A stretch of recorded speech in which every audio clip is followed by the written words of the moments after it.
Hello everyone, welcome back to सरकारी। So next important topic जो हम स्टार्ट करने वाले हैं, this is again important from the perspective of both prelims and mains. Prelims में इस पे बहुत क्वेश्चंस आ चुके हैं। एमएसपी रिफॉर्म्स, एमएसपी प्राइस कैसे डिसाइड होता है, व्हाट इज द फॉर्मूला और क्या रिफॉर्म होने चाहिए। तो सीएसीपी जो है, cabinet committee on the commission on agricultural cost and prices, ये रिकमेंडेशन देती है। It is an attached office of ministry of agriculture and farmers welfare.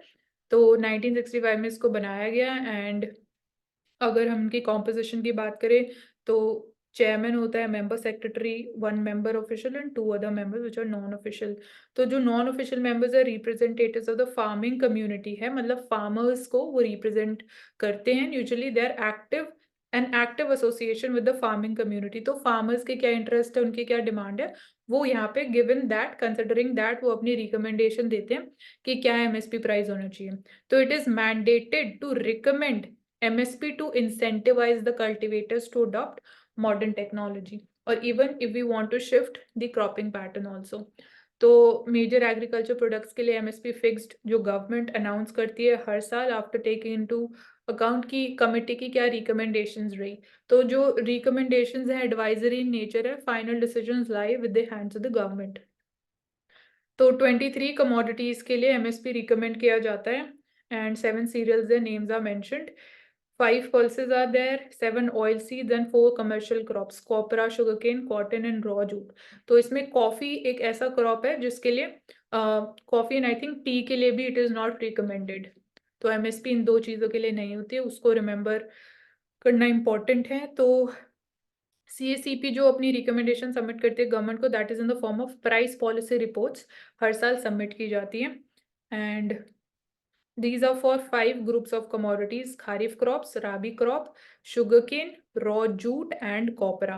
तो शुगर केन के लिए जो हम एमएसपी टर्म यूज नहीं करते, fair and remunerative price, FRP term use की जाती है शुगर केन के लिए। सो डिफरेंट, अगर हम स्टेक होल्डर्स की बात करें, स्टेट गवर्नमेंट्स भी पार्टिसिपेट करती है, नेशनल ऑर्गेनाइजेशन जो है FCI, NAFED, then CCI, cotton corporation, jute corporation, traders organisation, ये सब पार्टिसिपेट करते हैं। तो it makes visit to states also to as to know कि ऑन द स्पॉट असेसमेंट क्या है, ग्राउंड सिचुएशन क्या है, कि अगर सपोज मानसून कम हुआ है किसी एरिया में तो वहाँ पे लोगों की हार्वेस्ट के ऊपर क्या इम्पैक्ट हुआ है। तो considering all these factors MSP recommend किया जाता है।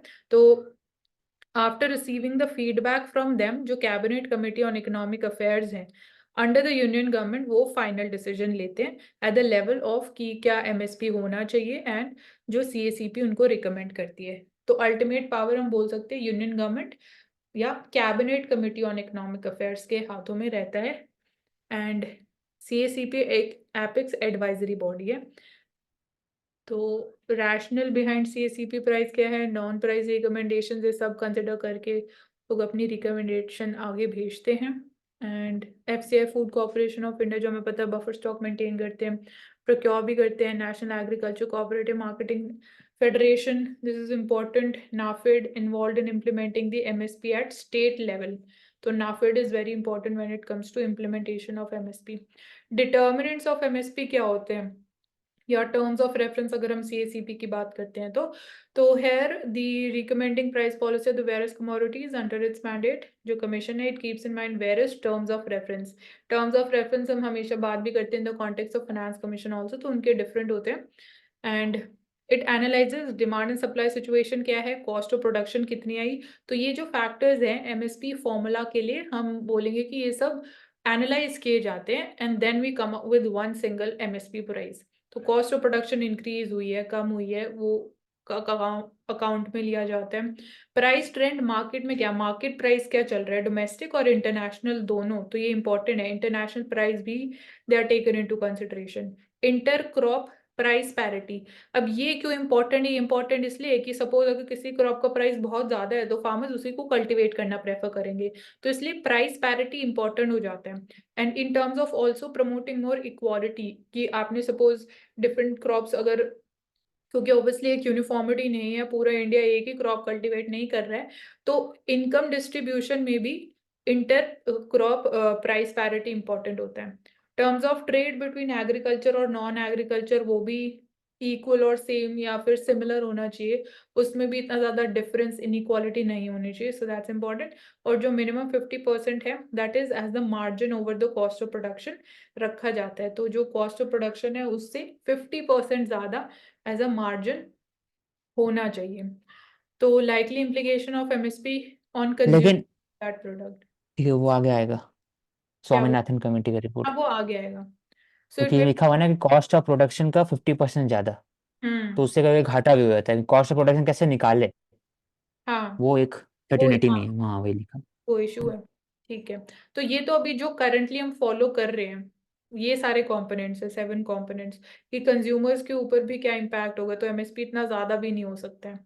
तो दोनों कंज्यूमर एंड प्रोड्यूसर्स के interest that taken into account. तो ये सारी कमिटीज इंपॉर्टेंट हो जाती है प्रीलिम्स के लिए, कि एमएसपी रिकमेंडेशन या एमएसपी रिफॉर्म्स के ऊपर अभी सोफा कितनी कमिटीज आ चुकी हैं। 1965 में we had the Jha committee, 1979 में एसआर से, 1990s में Hanumanth Rao, and then Y K Alagh committee report 2005। तो Y K Alagh committee is also related to estimation of poverty line. So their recommendations, Y K Alagh committee की अगर हम बात करें तो salient features of their MSPs currently they include की their capacity, तो you can just go through it, इसमें analysis का इतना कुछ नहीं है।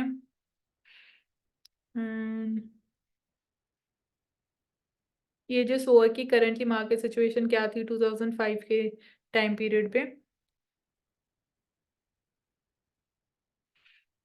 एंड यहाँ पे आई थिंक एक्सपोर्ट इंपोर्ट का डेटा है।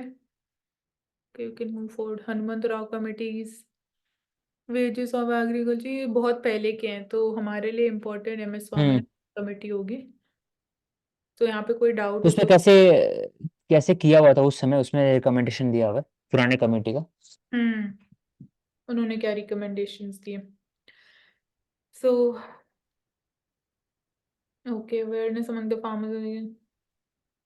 सो एक तो यहाँ पे यही है कि अवेयरनेस की अगर हम बात करते हैं तो farmers are not so aware about this also, कि एमएसपी इज पूरा 23%, जो awareness of MSP procurement agencies, तो that is also poor with only about 20 to 25% of wheat और पैडी प्रोड्यूस, सिर्फ उतना ही सोल्ड होता है एट दी एमएसपी, बाकी वो मार्केट प्राइसेस पे जाता है। अब चाहे मार्केट प्राइसेस कम हो ज़्यादा, बट ऑफ लेट हम बोल सकते हैं कि अब ऐसा सिनेरियो नहीं है, दैट इज चेंज्ड, एंड अब तुम बात करते हैं कि इवन ई नाम पे भी farmers are participating in large numbers.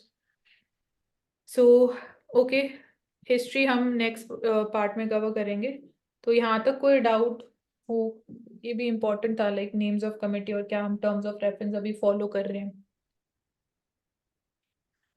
No Mansi. ठीक है, so thank you so much for joining us on AnswerKaari, and stay tuned for further videos.